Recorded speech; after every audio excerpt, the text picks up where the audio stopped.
And we are live. Good evening, everyone. Welcome to Bigfoot Odyssey. This is the late show. I'm your host, Kerry. Brad's not with us tonight yet again.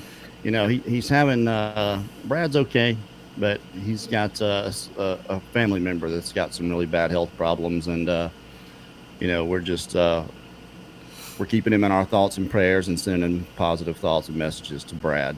Hopefully he'll be back with us pretty soon. But the man, the myth, the legend, standing in, Mr. Mark Zaski. How you doing, sir? Hey, what's going on, guys? I appreciate it, man. It's good to see you, Kerry. How you doing today? Hey, good to see you too, man. You can find Mark on YouTube and on Patreon at Crypto Reality. Lots of good stuff on there. Our guests for this evening, Jimmy Barr. Jimmy Barr is actually a part of Bigfoot Odyssey. He helps us produce 168, and we appreciate him for that. But you can find him on YouTube, Forest Giants, Okeechobee Bigfoot. He's right there in the title. Jimmy, how you doing, buddy? Not too bad. I'm just happy to be a part of this. Glad to be here. Well, we're glad you joined us. And Anthony, who has had a sighting in the areas where we shot 168. In one of the areas we shot 168 hours, and so we asked him to come on just to kind of talk a little bit about that and what's kind of going on here lately. There's a little bit of stuff in the news, right, Mark? What happened down there with this guy? We had a torn up body appeared in one of our research areas. It's been multiple news reports with variations in the entire story. One story was that the body was torn apart initially, was what we were hearing. And then Jimmy actually contacted me after we were looking into it with more information. And then it turns out now they're saying that someone witnessed the gator with the body in the mouth. And this is all after, and it's the whole thing is kind of strange the way it unfolded, is the way I would put it, because they're literally releasing blood toxicology reports, or supposedly have an idea that this man was drunk before. I mean, it's like they haven't even found the rest of the body yet. So it was like drunk hunter hangs out in gator infested canal, and none of that is accurate. None of that is accurate. It couldn't be accurate. First of all, because it's not a gator infested area, and I'm not the only one that will attest to that. I've been there for 7 years. It's my second home, and I probably spent more time in that place than I care to admit. But in the end, there's a few gators, and they're very spread out. And really, there's only one giant one. It's about 12 feet, and I've tracked him 4 or 5 times. And he does live in the area that they found the body parts. It's interesting to me that the way I read it and the way I heard it from the one reporter was that this body was torn apart and pieces were everywhere. That was the way it was literally spoken. Well, look, alligators will eat people, okay? And no one here is suggesting that Sasquatch got a hold of anybody and tore them up. But it's just interesting, kind of the way it's being framed. It just doesn't make a whole lot of sense to me. And Anthony, I'm sorry I've muted you there. There's this loud static coming from you there. It's almost like air conditioner's on or a fan or something's blowing on it. Yeah, I got my AC on in the bedroom. I'll shut it off. No big deal. No, well, we don't want you to burn up. It's just I heard it and I was like, what in the world is that? So I was just going to go around muting, and yours was the first one. So, Jim, did you happen to hear any more or anything different than what I stated? No. Well, other than they said that now they are finding human remains that are buried in a spot that they are digging up. Different. It has nothing to do with the gator incident. So now there is a second body being dug up. And when you were talking about the alligator thing, I've been out there several times as well, and I've looked for alligators, and I've seen 2 since I've been out there. Yeah, and that sounds and all the canals that we've been through. I'm a weird dude. I'm from Illinois. Squirrels and bunny rabbits, it was the highlight of our critters around. So anything down here, still, I've been down here for 4 years, and I still look for that stuff. That's kind of, I'm into that stuff. And when I'm driving, I'm looking, and like I said, 2 is all I've seen. That's not an infestation. I've never seen a gator out there, No, except for the place that we went. that you took us to way back, and there was 3 or 4 Yeah. small. No, well, there was one there was probably about a 7 or 8 footer, right, Mark? Yeah. Yeah. And usually there are quite a few more in that particular area. But in this area where they're describing, there aren't. And I can attest to that. I've been there hundreds of times, not like a couple times, and for many, many hours. And I've been all over that place, boots on the ground. And I've only tracked one large gator in that area. But we have tracked him successfully. And the other interesting aspect of this whole situation is, and this place is not unfamiliar to this controversy, right? This place has had bodies pop up before, and people have literally led the authorities to the bodies that they put out there. So this place, and before that, history going back, it has a history of violence in this place. So like for one reason or another, there's always been like this kind of stuff going on out there. The interesting aspect is with the Sasquatch being in that area, and this is where I saw the guy jump the trail in 2017, and we've subsequently documented them in this area. Every kind of evidence you can get for the species, we have it from this area. So in the end, it's interesting to me that we've been able to spend that much time out there, thousands of hours, and that you guys spent 168 consecutive hours in these areas. And the thing with our research is we don't see the crocodilian population in these areas.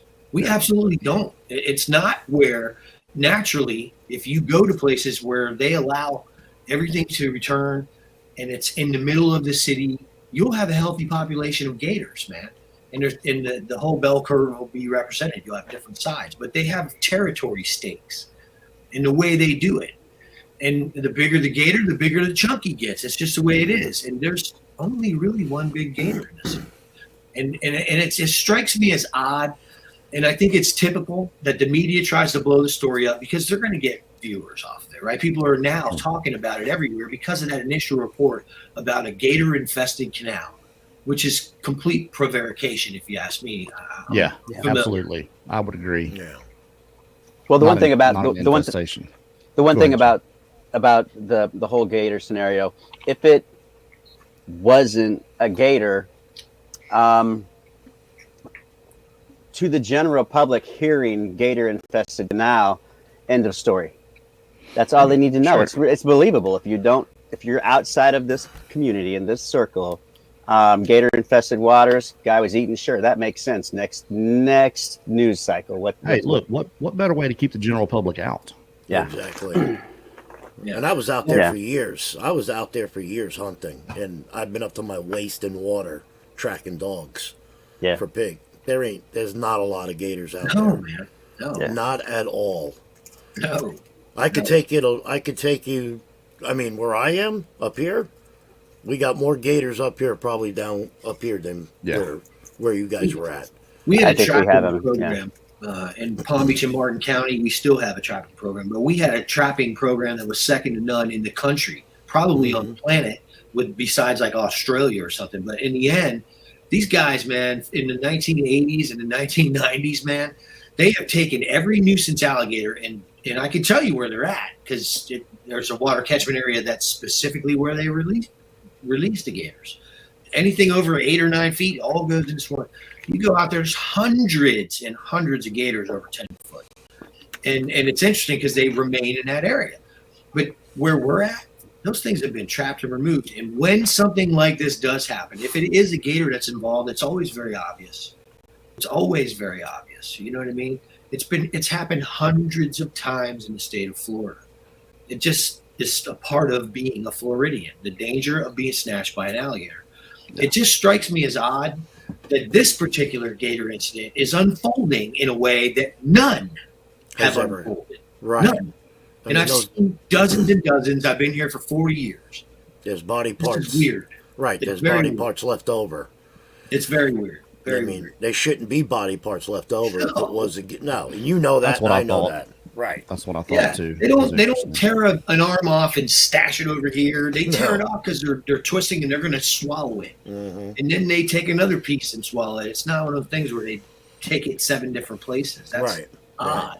So Yeah, not saying it didn't happen that way. Just Not saying it saying is it odd. didn't. It is odd, and there are Sasquatch in this area. That's it's been documented. We caught them there during 168. Mark and Melanie have caught them there for the last 7 years. I seen it. Anthony, yeah, Mark's seen one there. Now, And not only that, but a state trooper on the BFRO, you can go look at it. It bumped into his trailer hitch right where they found the body. what happened there? I'm talking about within yards. Tell us that story. It was an ex-law enforcement Florida State officer.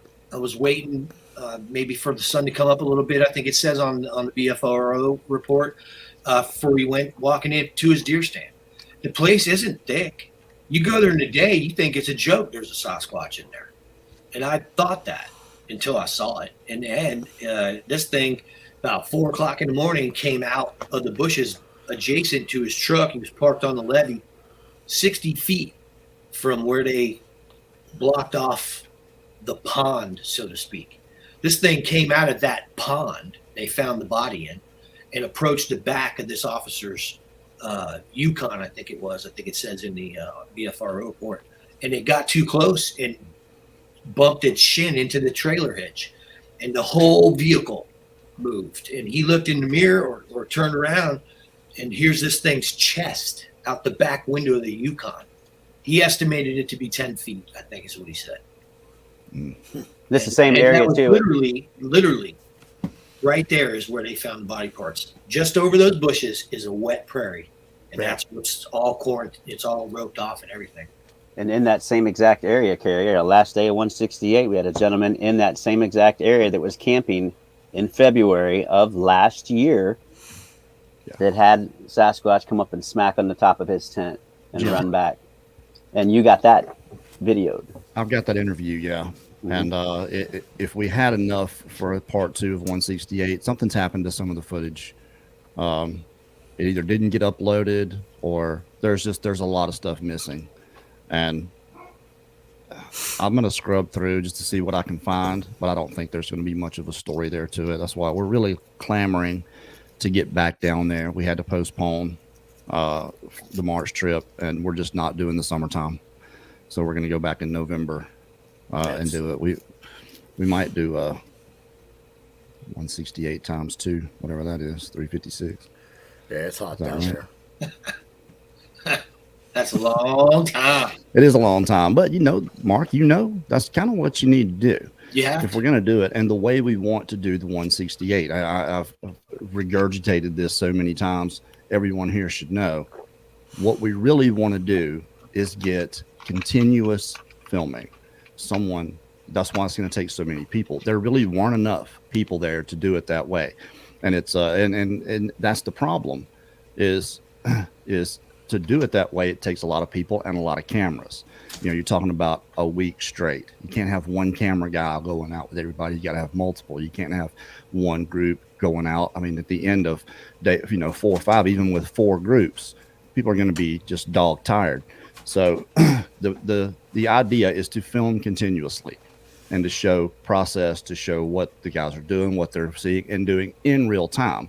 I mean, obviously it'll be edited and cut, for the action parts and all that, but that's what I want to make for 168 hours is the reason it's titled 168 hours, because it's going to be and time stamped. Hour 1, hour 43, Jimmy and Mark go into the bushes and never return,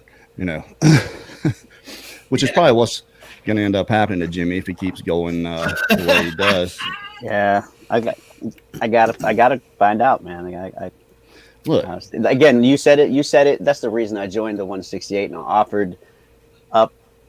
You wanted somebody to run in there after it and chase it out so we could catch moving. And yeah, but no, there is a sacrifice, like you said. There is a sacrifice that has to be made, and but nobody's dying yet. Look, nobody's yet. Yeah. No. Yes. And look, if I die, you're gonna have it on film, so we're good. If you want to make someone resilient, expose them to something that they fear. So I'm not saying that you fear this, Jimmy. Obviously, you have. You're either extremely, you're fearless or you're an idiot. I'm trying to figure it out. It's not. No, I'm not actually. fearless. I'm not fearless. No, but And listen, Jimmy- there is Jimmy, something that I have to prove to know that myself. I Jimmy's can one of the totally smartest people I relate. know, by the way. I can totally relate. The first 2 years, that's what I did, man. I did the same. I did the same thing. Melanie agreed with me back then. Yeah, she said I just got knocked around by Sasquatch, so I stopped, and that's what she said. That's all I need. It is what happened. You need to That's get all I hit. You need to get hit across the chest like Mark did. Mark had a bruise on his chest. Across my chest. Yeah, it was epic. I remember seeing that. It was, I just because Mark used to go in raw and shaking bushes and you know, You pissed getting them these off, things man. riled. That's what Yeah, you did. getting them riled up. Jimmy has more common sense. I gotta admit, And not only that, but here's the thing, right? Like I get it. I totally get it. There is absolutely nothing like what I've had happen to me on multiple occasions because I poked my noses in the wrong places. And I can tell you, I've been doing it anyway, even know what I see. But now I'm seeing some other stuff, so I'm kind of hanging back. And that's the stuff that I throw caution at people about. Yeah. There's some things about the species we don't understand yet, as far as like how actually large they can get here in Florida. I did not expect what we're seeing now. So I'm playing it a little bit safer. And what does that mean? I'm still hiking. I'm still going to be there. There's only so safe you can get. You got to do the job. You're gonna have me following you out there. You got to do the job. That's it. Yeah, and you never go out there. You know, this is kind of the way I put it. Right. I would my new saying is I would rather butt smuggle hand grenades than go look for Bigfoot. But I made a deal with Mark that I would do this. I don't mind being out in the woods. I really don't. It's just an uncomfortable feeling sometimes. Right. You know, when you know what's around there. And well, look at Jimmy, right? It's hard like to explain. Just on the expeditions that Jim's been with me, he's been around them, and we've caught it on film. People don't have to believe what's going on. Jimmy and I and the people that were there understand what's going on, and that's the important thing. And I can tell you, they didn't do anything to him. So at least there's that. And I can tell you, the only reason I think that they did anything to me back was because I was acting basically like an idiot. You know what I mean? But my goal was to trigger that. So my experiment worked. We found out these weren't homeless people from like the city that decided to just come out and, just take some property. Mm-hmm. These were big, giant beings that were in the bushes, and we were able to ascertain that very quickly. I know that when I'm out with Bobby and I'm out with Mike Velez and Richard, my fear level is just about gone. I'm going out there with somebody that specializes in security and two other guys that are very, very well trained in all kinds of guns and ammunition, and they are armed. And so, so a fault system. I know these things are fast. Not sure if they're faster than a bullet. And I've got 3 armed guys, and so sometimes the fear it may be a false sense of security, but it's still a sense of security. Sure. So it allows me to advance. I have more my and more. Mine is my camera, and it doesn't shoot anything except, clear for about 80 yards, and that's about it. Yeah, that's all it shoots. But Mark and I are going to go, and we are going to do our 100% best to get better footage for you guys. But it's just going to be the two of us. So the way it's going to work out, I'm not really sure about, because I'm just going to be tagging along. So I'll use what little I remember, I think, from the woods, and and tracking. And the weird thing out there is that Mark, you could contest to this. A lot of the people in that area know about these things. Oh yeah, that live out there, have been born and raised out there all their lives. I hunted with guys that, knew about all this, and to them it was like seeing a pig. Oh yeah, it's all. I'm like, huh? It's like nothing to them. So they just turn around and walk away. Yeah, they say they turn around and walk away. They don't. It doesn't faze them. No, it does not. It's been that way. It was that way when I moved here in '79 or '80, and the cops were familiar with them because they were shooting at them. Right. and doing all kinds of stuff. And it was in Right. our neighborhoods. It was like everybody knew about the monkey man. Right. You know? And I That was started the thing. hunting. Get you. I started hunting out there back in the 90s. And, you know, me being from upstate New York, I was like, come on, really? You know, I didn't believe it. You know, I'm honest, and that's what happened. I had to see one to believe it myself. Because they would Well, tell you. I want to get into tortoise. that. I want to get into that, Anthony. But first, this is what I want to do. Just we're gonna do a Q&A with the chat. So if you guys have any questions for anyone here, post them in the chat in caps, please. Mark, you got all the tools there too, so you can kind of help me out. Post them in caps so we can see them a lot easier. We'll put those up here and we'll just kind of do a round table with it. But Anthony, you've been on here before talking about what happened to you in this area, and it was in area we shot for 3 days in this area, I think, at 168. I didn't go, but I know Jimmy and a few others went down there for quite a few days in that particular area. Give us a little summary of what happened to you that day while people are getting their questions together. It was back in the 90s. I lived out probably right by Mark in the same area in the acreage. That's all I'll say, if he knows where I'm talking. And I moved in with my buddy and to go hunting out in an area out there, and we had a smoky, and it was done. We had dogs. You're breaking up a little bit, Anthony. Oh, I'm sorry. We had dogs, Okay, and we would bay and catch pigs. So we had 2 blue ticks, and about at the time we had 3 pit bulls.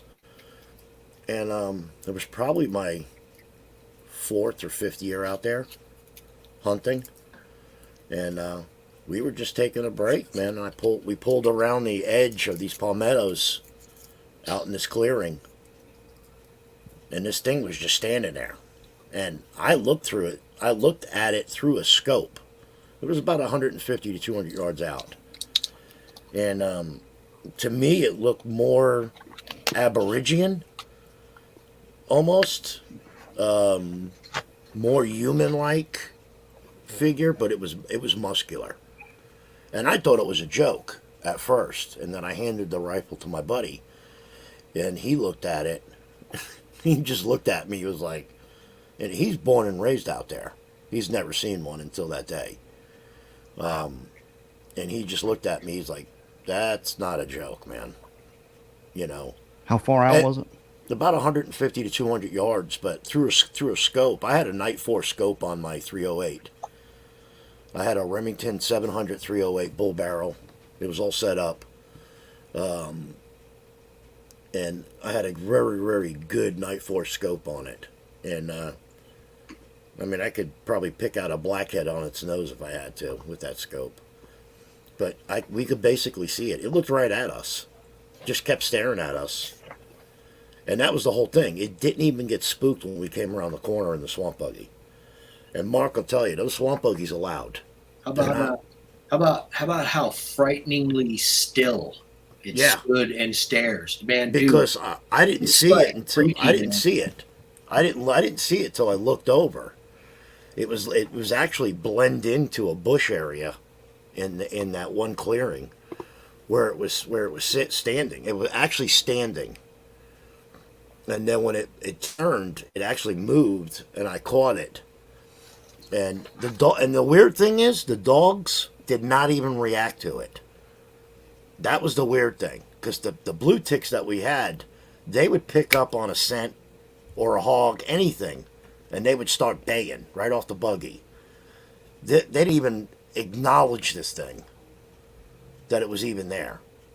I mean, that was the weird thing about it, you know. And then when we got back to camp, you know, we actually brought it up, and they were talking about like they shot a deer. Oh yeah, it's always out here. Yeah. No big deal. And I'm looking at them like, come on. But yeah, it looked more Aborigine. It was muscular.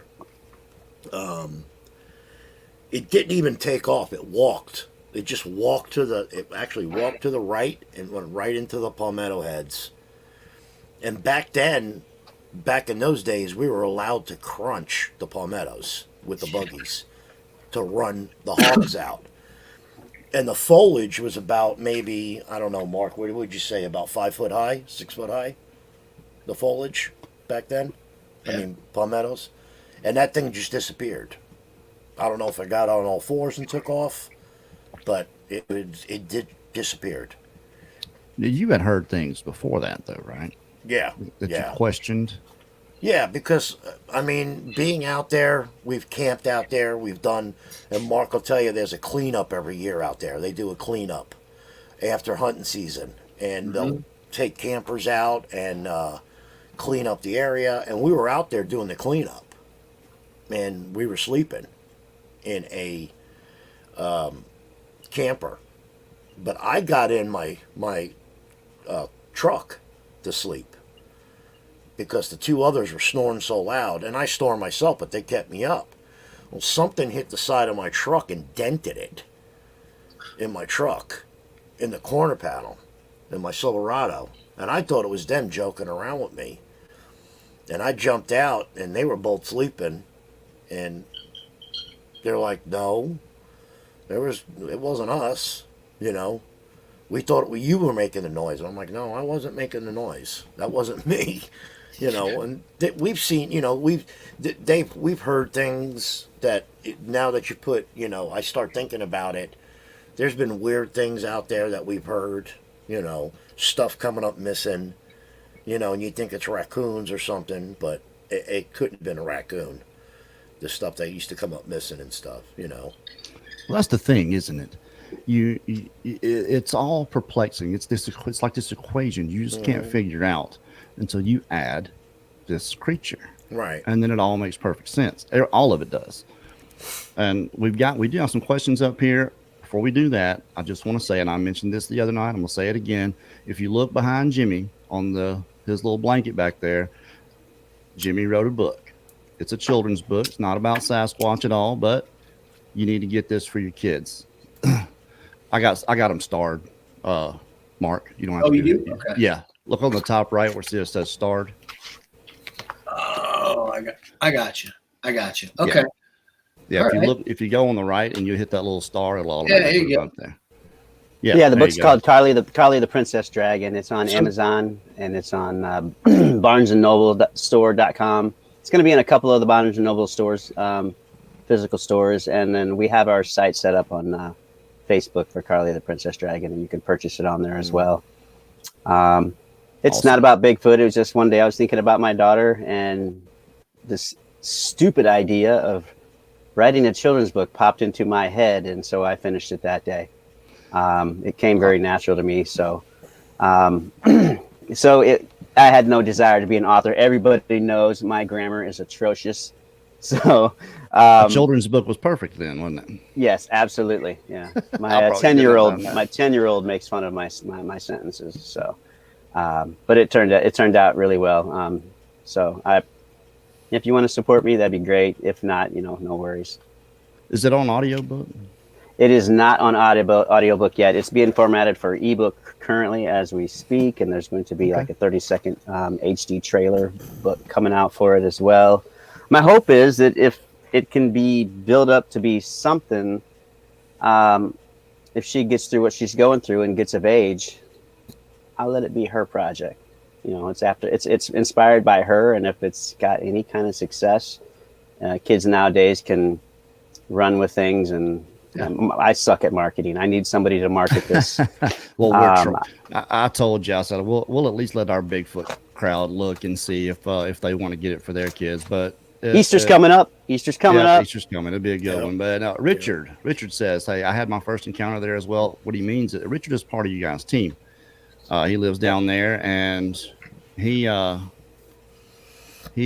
his encounter in the exact same place. Here we go. This one's for you, Mark. Do you feel they're a little more trusting with you as time goes on?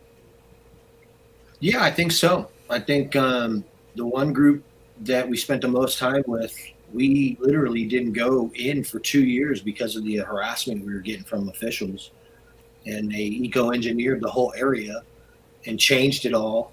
And And so we didn't go for 2 years. We went in one time with Scott Hunley, and the way we did it, Scotty didn't know what was going on, but I was like, "Go do your thing, Mel." And Scotty was setting up his camera. When we got into the area, she walked over right to where she always used to and started calling his name.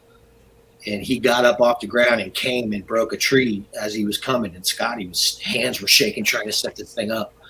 So I think they do remember us. She made one call, and you heard this thing clear as day from 70 or 80 yards away. Huge, get off the ground, breaking branches, walking right to the levee on the backside of it.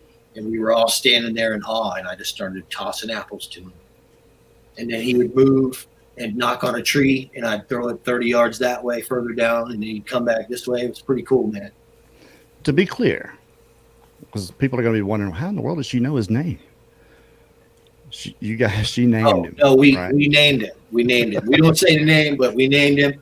And Mel has a way of getting him to come in. And man, I've heard it. Because we've done it hundreds of times, we have that kind of Pavlovian thing initially, but now I do think they do know who we are, and at least trust the fact that we're there for the right reasons. Right. Yeah, you're not there to try to hurt them or anything. Yeah. So that is a plus, and that's why I feel comfortable going at all. Brian Whelan, he is in Dublin, said, "Would you look after it, say a juvenile?" So I guess he's asking, would you? I tried to take one. I tried to get it. You did, didn't you? Melanie, she's laughing behind me because she was. You chased it. I chased it. I saw it. You know, Mark would take a Bigfoot. Not to hurt him though. Not to hurt him. Raise him. I was trying to get one. I was telling her, man, I'm gonna take him home. We can get him. I'm telling you, because there was a bunch of little ones, and I'm like, man, these big things, and they just leave them.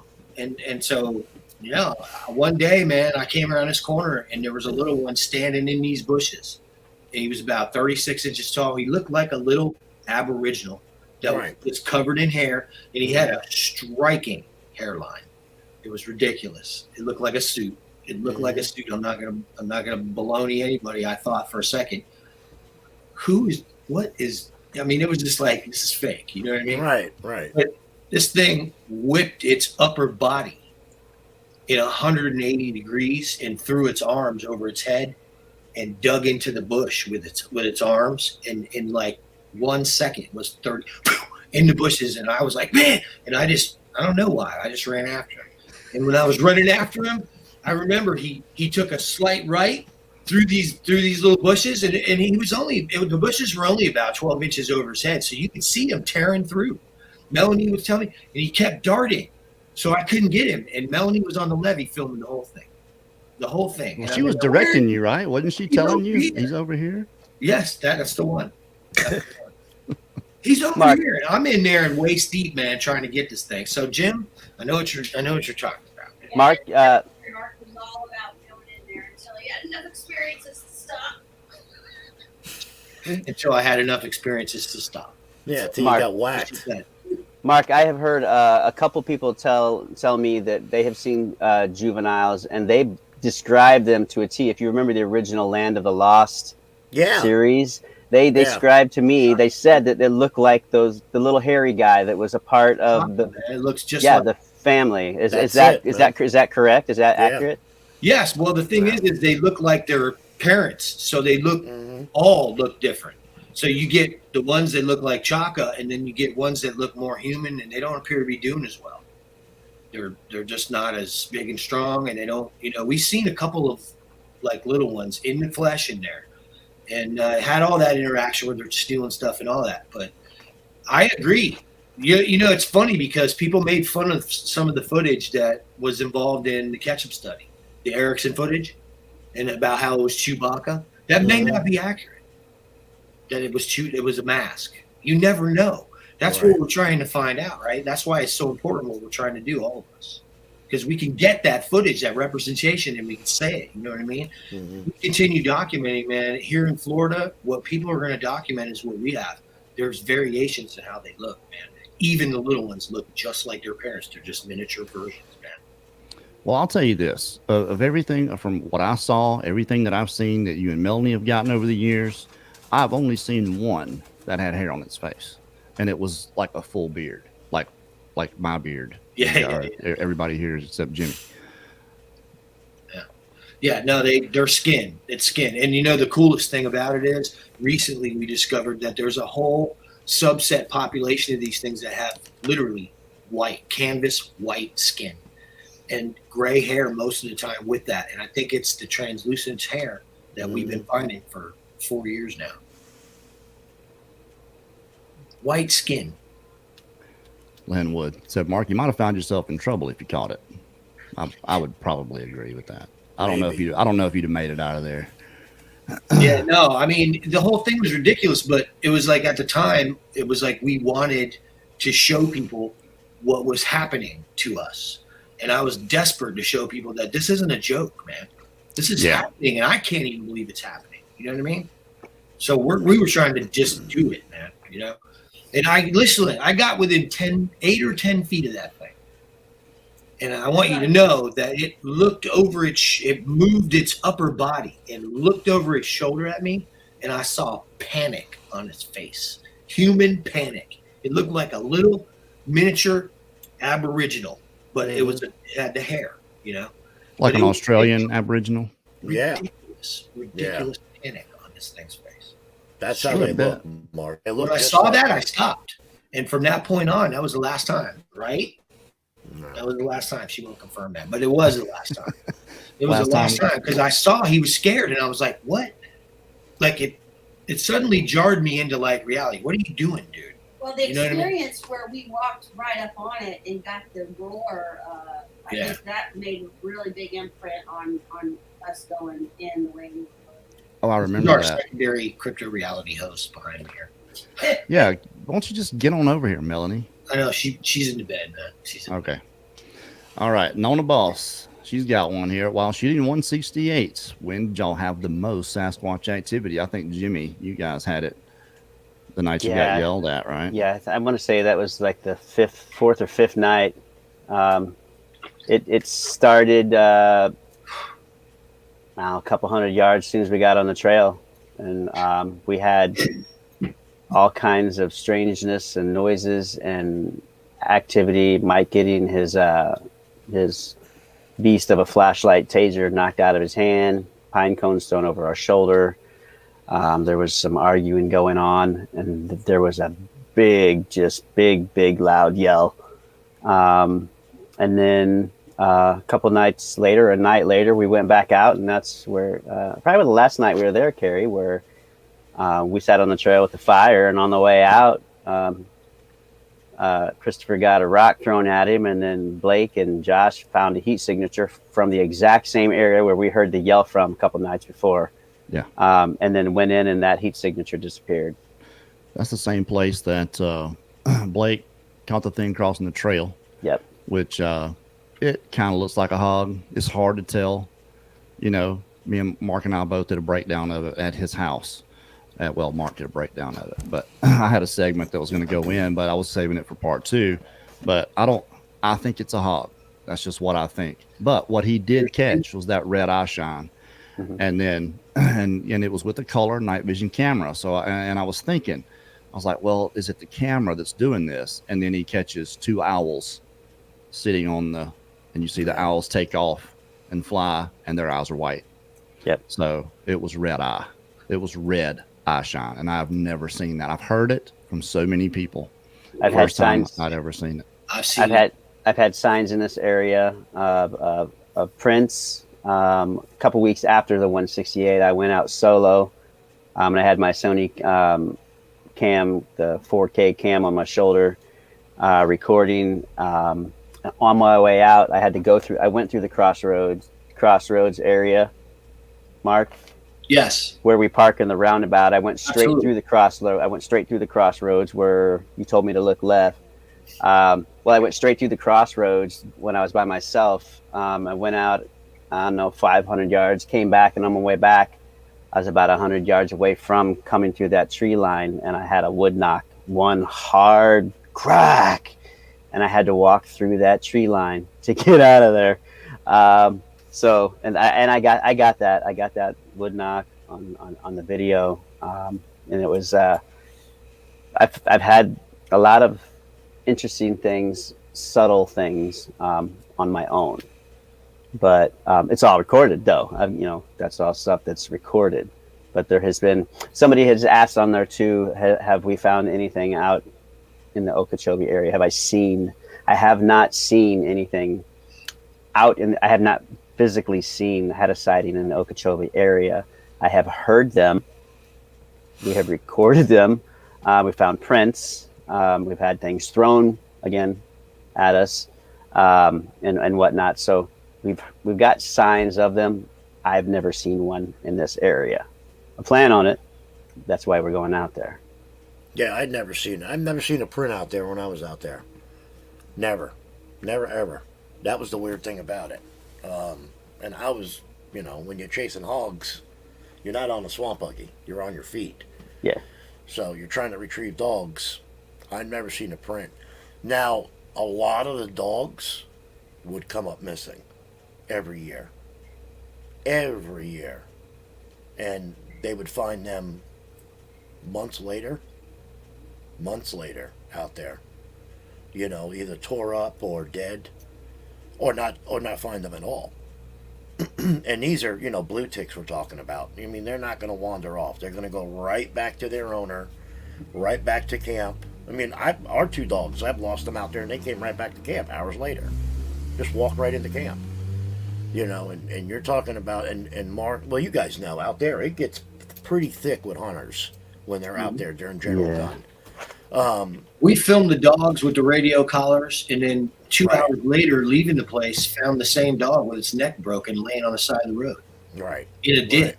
Right. With the collar still on it.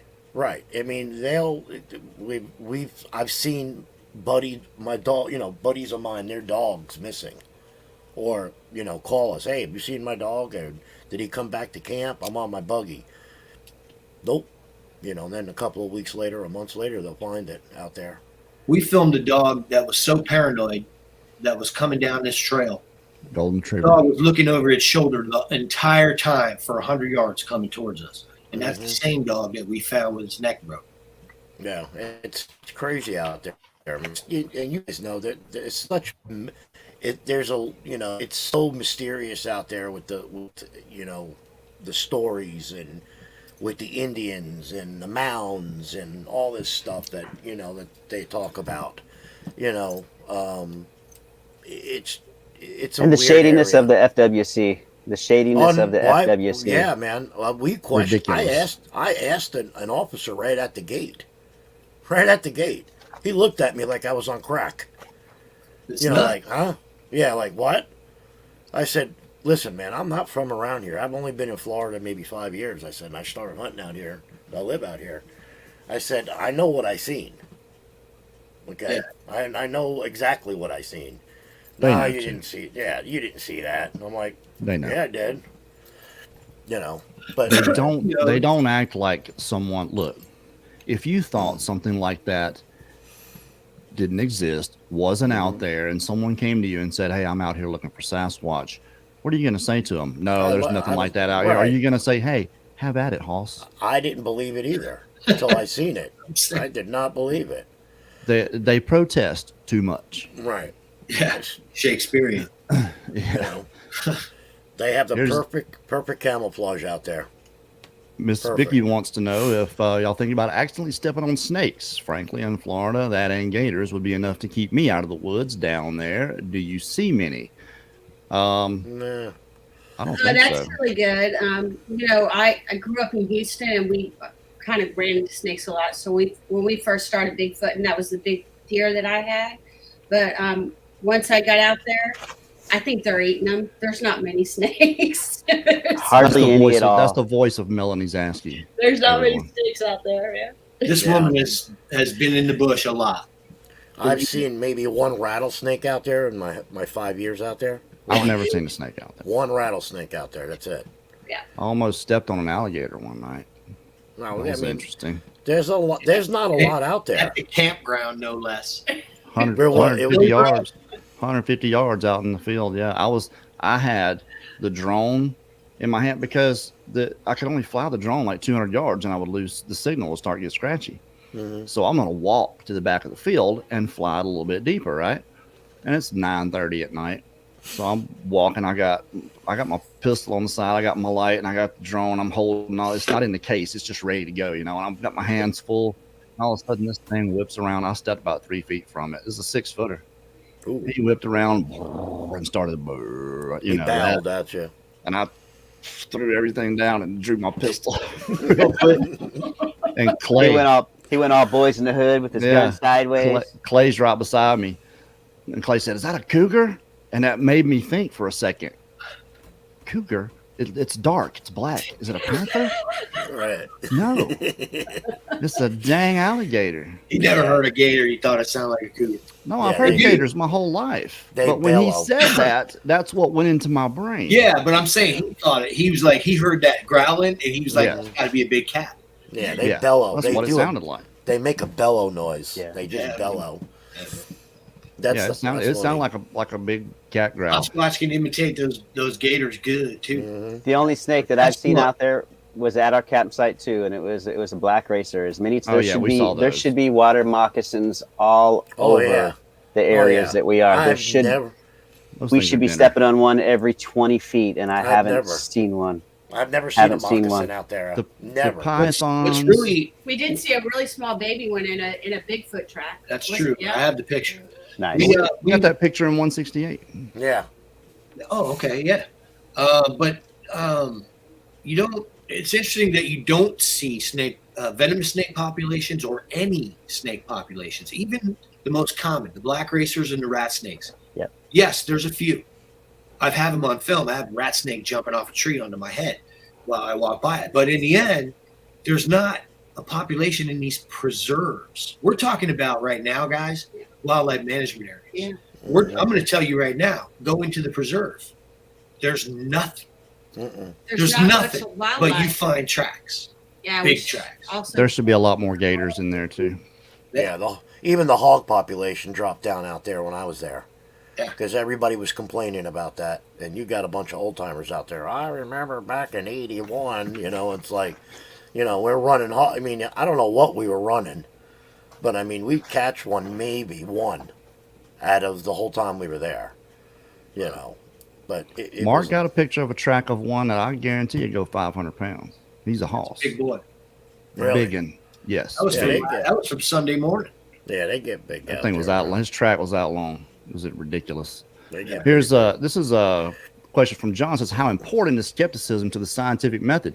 Now I'm gonna have a quick answer here for this. I think skepticism is important in the Bigfoot subject to a degree. Okay, we obviously want people to believe what we're saying, and we want people to be convinced, that these creatures are actually out there. But there's so much crap to have to filter through, and it's just. And what I refer to is, when I say that, is the researchers that know all these things about these creatures. They can't show you anything, but they can tell you that the males congregate at 8:30 at night and the females play canasta over here. And, then they're having a picnic, and the little ones, they go stay over here. And, right. Those things, they hunt a mile apart from each other. Right. All these things that are obviously things that you have to observe. And if you're observing them and not filming them, just shut up.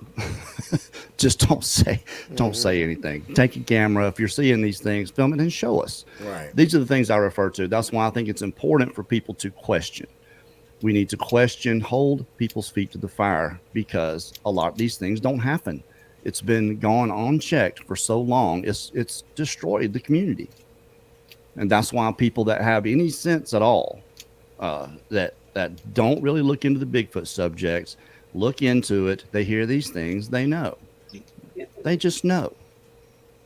How could you know this? You can't know these things. Who was it? Shannon LeGros. You know Shannon, Mark.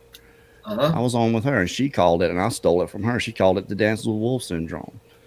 That they're Kevin Costner, and they've infiltrated the tribe, and now they have all the secrets. And not to rail against Bigfoot researchers. I mean, these guys here are researchers, and I guess I am too, in a sense. But yes, skepticism is important to a degree, I believe. There's But a we level. won't- There's a level that could be tolerated for skepticism, because if you got somebody, and you can find these people when they come to you, you know right away they're not going to believe no matter what. Do not waste your time Sure. with that person. Move on. It's healthy to have skepticism with an open mind, and you can see the people right away that don't have that open mind, and that's when you just move along. If you've got people that generally have questions, and most likely you're not going to have an answer for, because otherwise we wouldn't be still doing this if we had those answers. Sure. I don't want to get Mark going on skeptics, so we're just going to kind of ease on. Hold on, because I am going to say something. Okay. So here we go, right? What we have is we have two different perspectives on it, right? We have a scientific perspective that's completely different than the perspective you just stated. Skepticism is subjective in every way, has absolutely no place in science, none whatsoever. Subjective, right? But when you're reviewing evidence, obviously, I agree 100% with what you said, Kerry. We have to obviously approach some of this with a skeptical mind and really evaluate what's going on. But in the field, in my research areas, I've said this since 2015. If you're skeptical, you can get your head torn off walking in the wrong bush at the wrong time. And so we don't do that because it can get you hurt in the field. And obviously, having had interns in the field with me who are obviously skeptical, watching their behavior, seeing that because they were skeptical, they doubted that it was a Sasquatch that left the 17-inch track, instead chose not to follow that track line because it could be anything. I was literally told it could be anything. That's where in science, it has no place. We're here to objectively look into this. And so we're going to follow that trackway. You leave your skepticism somewhere else. We're objective here. And so in the end, it really does put a damper on your ability to follow through in the field. If you're skeptical about stuff, it's one thing and you go, okay, well, follow through anyway. Find out. Get rid of that because it's a subjective point of view, period. Yeah. And let me say this. Look, people are they're seeing these things that are being referred to as the woo stuff, you know, the lights and the portal stuff like that, you know. And I'll say this, we're posing a serious and sustained campaign to convince the world, as it were, that people that have seen things, that people that they refer to Sasquatch or Bigfoot, that they report seeing, actually do exist. That's just what we're trying to do here. And the challenge to me is the not knowing. There's just so much that we don't know. There are some things we can know, because we know that we can safely deduce because we have faculties of reason and a moral conscience. But that being said, you know, I'm not fully willing to forfeit, you know, certain basic elements of reality without better, more convincing evidence. And I think there's a lot of people that feel that way. You know, it's the seemingly supernatural stuff is what it is. You know, people I think are experiencing something there. But I mean, that's where I hold my skepticism, is there until I can experience it for myself or see something. Well, that's going to the origin. It's the origin of the woo. That's the big question, and that's where my skepticism is too. I still have that, and I got to be honest with you. I'm researching in the field, and when I go in, the last thing I expect to see is a craft lying around a research area or floating through the tree line. But that doesn't mean that I don't have a camera in my hand. It's very simple to watch our films and see that we film everything. Yeah. You know what I mean? Texas Jack just hit it, man. He said, let's prove they're real first. Then we can work on proving that they can turn into a ball of light, teleport, and count cards. That's what I always said. That's what I always said the same thing. However, there are people that are experiencing these things. And I believe these people are experiencing some of these things. Now, what we do have to look back on is ourselves in the moment and what's happening to us, because fear can do these things. I think the EMF plays a large role in hearing voices, seeing lights, these things. It affects you this way, feeling like you're being watched, losing time. These are all side effects of these high levels of EMF that we have detected in this area. Seen it myself. The three of us, me, Mark, and Melanie, 300 milligauss spikes. That's a lot. 400. Mark reminded me we had a 400 sitting in the truck That's in a the lot. parking lot. Toxic, man. Yeah. And here's the thing, like I look at like a lot of this stuff, and I used to just flat out say no, it's all crap. The stuff coming out of areas in the Pacific Northwest where there are with what we know now safely from the reports and all that kind of stuff, these giant individuals, right? And these people are saying all this stuff. And I used to say that no, but I can tell you right now, after 7 years of field research, there's something going on. It's the origin that we are split over, everybody. In the end, there's no denying that, and I've been extremely anti-paranormal and Bigfoot research from day one and been very vocal about it. But there's no denying that there's electromagnetic interference going on and possibly RF until we document that. Right. Either, I'm not going to say it. But in the end, this stuff is happening. Strange things are happening to cameras. There's two people here right now, me and Jimmy both, who have literally been standing together and had two separate devices going dead at the same exact time on two different occasions in our research area with activity going on when the batteries are going down. In the end, something's going on. We can't deny it. I literally just captured something on film and had to reduce it to 1% of the actual speed so that the audience could actually see it existed. Flying around the research area when our batteries are dying. I seen that. This isn't a bird. People are making comments. I had to reduce it to 1% speed. You can't even see it. The only reason I saw it is I deal with slow motion in my breakdowns to identify the hominoids. And it just happened to fly right out of the bush I was looking at. Right in front of an individual's face that I was breaking down. I have a theory on Did that. not react. You guys can see that on Patreon, actually. Yeah, I have a theory on that. I don't know what to say about it. Brad, You have to stay objective. That's the thing. The those magnetic fields theory. I believe they use the FWC uses that to keep them in. That's what I Maybe. think. That's a good theory. there are Keep my certain dog in my things. yard, right? There are certain things on the towers that have me questioning, because we all know what the cell towers look like and what these other towers look like. And there's discs, that look like satellite dishes and stuff. Those are for like receiving signals and whatnot. Now there are these other things on these towers that look like giant bass drums. Yeah. They look like drums. They're not discs. They look like drums on both sides of it. That I wonder about. That's cellular. Because it's different. It's different than the dishes, and I'm wondering Microwave. It's microwave.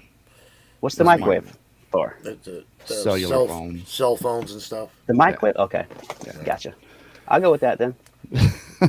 I don't know. I mean, to me, it's looking like a drum is something audio. What's interesting? What's interesting about what happened in that footage is that you see Mike, and the thing flies right over him. Yeah, I seen that. There are things happening. It's proof in that footage that there are things that we do not see going on over us and around us. And I mean, this is like, and then we're literally, while these unseen things are going on in the bush and above us that are being captured on film in real time, our cameras are being affected. And our files are being corrupted. Yeah. That's another one. I was 15 feet away from one that Mark filmed. I was looking dead at the area 15 feet from it with a 4K camera on my shoulder. It recorded all the way up until I got to that spot. Then everything from that spot file was corrupted. I wasn't even able to access it. How does that happen? How does a file? And here's my only theory is 15 feet of a huge Sasquatch. And here's the thing: it's not about the feet, because I was about 100 and something yards away when I shot the one in the file. I can't even access the video. Exact same thing. And the thing I'm kind of putting together, Mark, is the videos that you're having trouble accessing these files with, and the camera that I have, and somebody else that I spoke with, all about. I think your camera has access to Wi-Fi that has the corrupted files. Is that correct? That's So correct. did mine, and so did theirs. So No, I there's mean, something. even We may need to disable that when we go in because we're going to be going Even- in with 2 of those. But I got 20 batteries, 20 of those 2-hour extra long batteries, and we're taking them all. speaking of the Thank you. speaking of the cameras and stuff, even with the dog collars when we used to go hunting, the dog collars would screw up drastically out there. You know, I mean, I could read where a dog was 10 yards, and all of a sudden it's 55 yards away. I'm like, wait a minute. How would a dog travel from 10 yards to 55 yards? And then it would ping over here on the left somewhere. Because Mark will tell you, everybody out there has different frequencies on their dog collars. Yeah. And you're holding an antenna and you're flaring it around and you're getting a beep and beep. Now you get the expensive one, you could get the GPS. Yeah. And look, see where the dog is. And we've had it where it was all over the place. And I'm like, what? You know, where's this dog at? You know, and then all of a sudden, 5 feet away, the dog pops up. And I'm like, well, this dog was just 15 yards away. What's going on? This is my No. thing, man. How close did you have to be to one of these things for your files to be corrupted? Because that doesn't happen all the time. And, you know, you can get close to these things without knowing it. But Oh, this but is like something I- I suggested to Mark was an EMP, electromagnetic pulse. It Yeah. explains the spikes and Well, explains why your batteries are not dying as soon as you go in. You get to a certain area and Boom. And then the other aspect is the distance does not matter. I can tell you that right now. No. I was getting whacked at my truck, 3 batteries in a row, and the battery was fine. I looked at the screen, had over 150 minutes on each one of them, and as I turned to walk to the area to begin filming, each battery died. I returned to the truck, changed it out, checked them, walked away, it died. Went back, walked away, it died. Same thing. And I was 100+ yards away from the area in question. How Yeah. about Yeah. how about the vehicles out there? Were any of the vehicles getting drained? No. Nothing. And my secondary camera in my right pocket isn't getting drained either. It's just my lens camera with the 400 millimeter on it. The also the funny part about it is where my camera's files got corrupted is also where on just the other side of the trail, literally you turn around, the other side of the trail is where we got roar/yelled at. It's also probably 15 yards away from where the tree knock happened to me when I was solo in that same stretch of tree in the crossroad area. And that's where I had 33% left on my camera, and it shut off. And 2 minutes later, yours went down. Yep. That's Mike, shut up. crazy. That's nuts, man. let's do. It's getting late. Let's do one more. Tracy Stanley, do you think they are an offshoot of the giant of giants because they're so huge? Giants. I thought for a moment there I was thinking Gigantopithecus, but Oh yeah. I couldn't tell you. I have no idea what they are. That's a totally different subject. A hominoid. Yeah. These things could have walked right out of the Miocene Yeah. I mean, we have for all we accounts. know. They have accounts in Afghanistan of giants in Afghanistan. Sure. Giant Right here. Kandahar. And here, Right. all over the place here. No, the one that Hundreds they and hundreds yeah, the one of that they killed. bones that you won't find now. That was a story that was going around Afghanistan the whole entire time. You know, That's right. it was just, you know, you had a special ops team that went out there, encountered this thing coming out of a cave. It went all over Afghanistan. And it was called the Giant of Kandahar. Yeah. So, Yeah, we've all heard it probably And our several giant. times. Yep. But, you know, without any evidence at all, right, you're not going to get it. it's just You're a not story. going to get it. And Mark will tell you, you'll know, the government, they're not going to say it. You got to understand. I mean, I'm not to get religious. I was brought up Roman Catholic. I'm Italian. Okay? Of course. If these things exist, which they do, it would change evolution as we look at it. Totally. Oh, yeah. Well, the way we've been taught it. Right, totally. It Absolutely. would totally blow. It would make scientists and scholars look stupid, because they wouldn't even know what to say. Well, okay, it does exist. Oh, well, okay, we're wrong. Well, yeah, you're wrong. Yeah, because it's not. It's a being. That's what it is. It's flesh and blood. When everybody goes, and in the fossil record too. Right. And everybody's saying, well, no, they can't. It can't happen. What do you mean it can't? We've been digging them out of the ground for 200 years. Look at, there's stuff that they said was extinct for millions of years that they're finding now that are living. I mean, come on. It's unchanged. Right. You know what a rotifer is? Anybody know what a rotifer is? A rotifer. No. Okay, it's a microscopic little thing. It's about 1,000-celled organism. Okay, and they found a fossilized rotifer in amber 30 million years ago. That's how long they said it had been there, or when it was captured in the amber. Looks exactly like the rotifers that you get in the bottom of a pond water. If you look at the little microscopes, you'll see them. They're teeny tiny. Like I said, 1,000-celled organism is microscopic. Yeah, exactly the same. Just saying. They didn't change. Rotifers, 1,000-celled organism didn't change in 30 million years. The coelacanth. Look at the coelacanth. If we evolved from apes, then why are there still apes? Well, I don't know. To me, that never was a good argument. My argument for it was this: where's the transitional species? Right. Where's that halfway point right there? Where is it? There's like 6 to 10 cousins missing. No, there's like 30 missing. 30. Yeah. There's like more. There's like 60 billion skeletons missing. Yeah. You're gonna have like major pop. You know what I mean? Like, come on. And I think one of them is running around the swamps of Florida. That's what I think. There's a bunch of them running around out there. Let's do one more. We'll call it a night. Let's do this one. Mark, is the translucent hair a bit like horsetail white hair? The thickness? It's pretty thick, isn't it? It can be pretty thick, but it comes in every size, right? Yeah, because you're going to get unders and you're going to get overs, just like you got. I got little smaller ones on the bottom of my forearm, and I got big, thick, black ones on my top of my forearm, right? They have the same thing.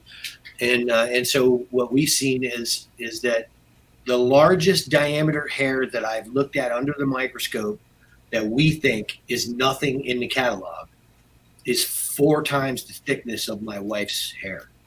Wow. You could fit 4 of her hairs in a perfect circle inside one of them. And I stacked it, literally. Cut them and stacked them in an image to show that it could be done. And what we got at 168 was fine. Yeah, well, that's much finer. Thing. It can, and I looked at that under the microscope too, and it has the exact same properties as the clear hair that's on the screen right now. It's just appears to be from something smaller. If it's hair, it's from something smaller for sure. And like I said, man, there's so many of these young ones running around. You're going to get that as well. And there are different sized fibers in that sample as well, which lends credibility to it being hair. First. There you go. Thank you, Mr. DeVere. Well, while there's 500 people here watching, I want to say, before we get out of here, I want to say this. You watch a lot of YouTube channels and they do a lot of ads for products, and what a lot of these things, the way it works is it's kind of like consignment. It's for advertising their products, they'll give you a special code or whatever, and for using that code, they'll give you 20% off, right? And you pass that on. Say if you're getting 10% or 15% off, whoever's advertising is getting the other 5. Well, we do My Patriot Supply. What we've gone and done, because of everything that's going on in the world, is we've passed it all on. We don't get anything from it. Everyone needs to have an emergency food supply. Go and get you one. You can use Bigfoot. There's a link in the description. Get you an emergency food supply. So this is how badly I think you all need one. Like I said, again, we went in. We're not getting a dime out of it. We were getting some. Now we're not. You guys go there. They put deals in there all the time, every month. So get you an emergency food supply. Stock up. Get you a month. And it's actually pretty cheap. You can get a 1-week food supply for one person for like $45. So with the deal, so it's I don't even know what's in there now, but we do have that set up that way now for you guys. So go to the link in the description, My Patriot Supply, get you some emergency food. I'm speaking so fast because you don't want to be caught in a situation where you go and everything in the grocery store is gone because one person went in there and cleaned it out. Ramen noodles. So, yeah, because it'll happen. And it's good food too. It's good. It's nutritious. 2,000 calories a day. Yeah, it looks like it's getting there. That's what it looks like. So go do that. And if not, just go to the My Patriot Supply website and get you some there. They got all kind of deals there all the time. But you will get our full discount if you go there to our website. So we appreciate you all joining us. Thank you, Mark Zasky, for stepping in. I know you've kind of become a fixture here, and hopefully you continue to be a fixture here on the shows. We appreciate you doing it. Love it. Thank you, Jimmy. You guys go to Forest Giants and Okeechobee Bigfoot on YouTube. Check out Jimmy's stuff and go get the book. Just get the kids' book. And you say, and look, call me. Say, hey, Carrie, can you get Jimmy to sign my book? Yes, I'll get him to sign it for you. So I'll bring them all down there. One for the 168. Jimmy can autograph the books. Just tell me what you want to say on there, and I'll get that done. And or Anthony, the easiest thing for them to do is hit me up on PayPal, and that way I can send them directly from my house to you with the autographs, and there won't be any extra shipping charges to get it and then send it and then send it back. It's just a one-way thing.